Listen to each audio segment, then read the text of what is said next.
Okay, we're back to work on the cabinet. Now, forget where I left off. All I've done today, so far, is I added these two. These run capacitors. I still got to put one more back there. It's going to be kind of wedgied in there, but I'll put in the corner and put this clamp on it. I'll bend this clamp to fit it.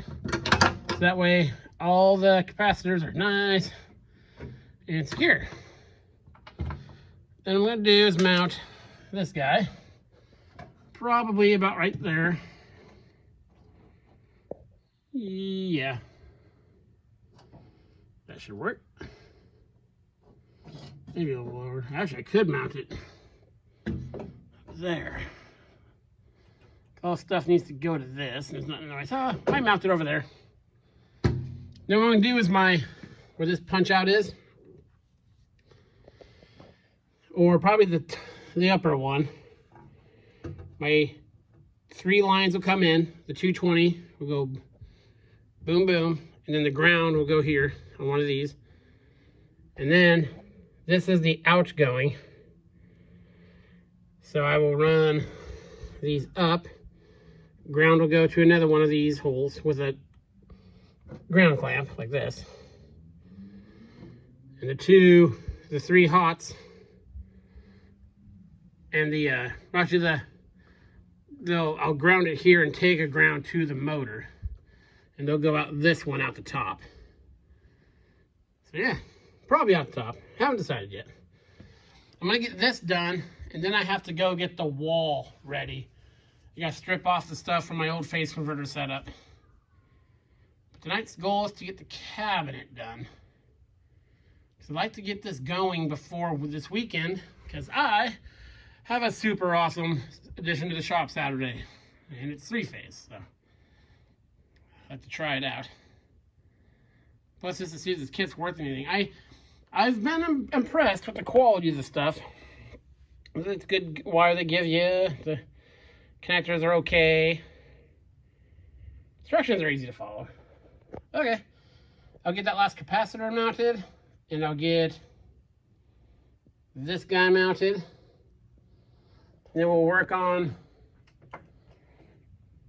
testing the switch, which I'm going to put on through the door right there, and run wires for that, because it just jumpers between this guy. So there'll be some leads that go to it, and I'll get that sticky stuff and run it over so you can open the door and not unplug it. Okay, let me get some work done and I'll bring it back. Okay, so the panel is more or less done. There's a tag from when I got the auction. I ended up using this switch, on-off switch. Tested it, works fine. Tested the switch electrically. Then you open it up. Got a lead on here so it won't pinch it and won't rip it out. Probably a little longer than it needs to be. So yes, this is the unit, wired entirely.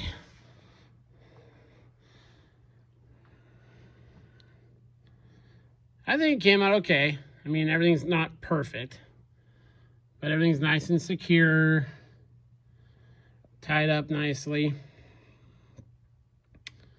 I put these fuses back in. I'm gonna see if I can find fuses this style that are lower amperage. These are 80 amps.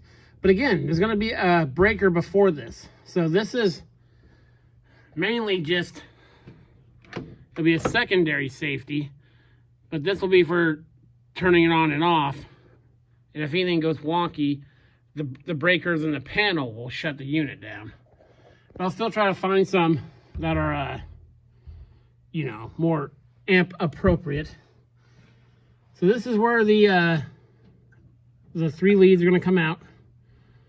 2 normal legs and the generated leg for the start and the run circuit. They didn't give me enough orange wire, so some of the red stuff is the run circuit. And they shorted or miscounted a few of the wire connectors. But yeah, everything's nice It's secure, nothing's going anywhere.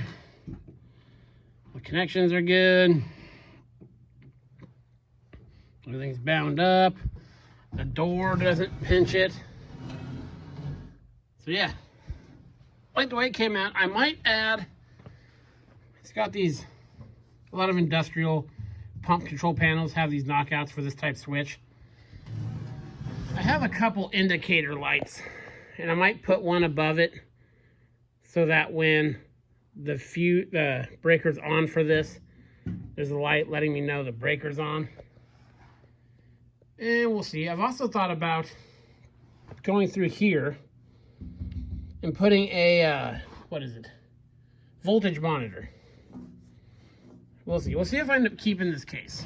So if I do that, I'll probably put a voltage monitor in there. Just because I think I have one. Yeah, overall, it was easy to wire. I mean, you just kind of follow the lines. So, a lot of people said they had problems following the directions. I don't really see why that would be an issue, unless you completely don't understand wiring at all. In which case, you probably shouldn't be doing something like this, to be honest. Yeah. And I don't know if I mentioned it in the last part, but I sent the pictures of all these things, their values they're rated for, and the donor and the idler motor I'm using to my uncle. So my cousin is an electrician, and that does, I guess, motor control type stuff, and he says it'll work. So very excited to get this going. Tomorrow I gotta strip some more stuff because we have the wires coming in, the normal 220 in the ground. I'm going to put the ground lugs still need to be put in. So they'll come in to here. Then these 3 wires will come out, and there still needs to be a junction box to go down to the motor, and then back up to the 3-phase breaker panel. So we need one more box besides this. So, yeah, but very good. The control panel is done. And it took me, 2 hours, maybe 3. I had to dig around for these things. So, that took some time. But yeah, so far so good. Very excited. So yeah. This is Adam from Small Town Machine Shop. Please comment, like, and subscribe, and thanks for watching.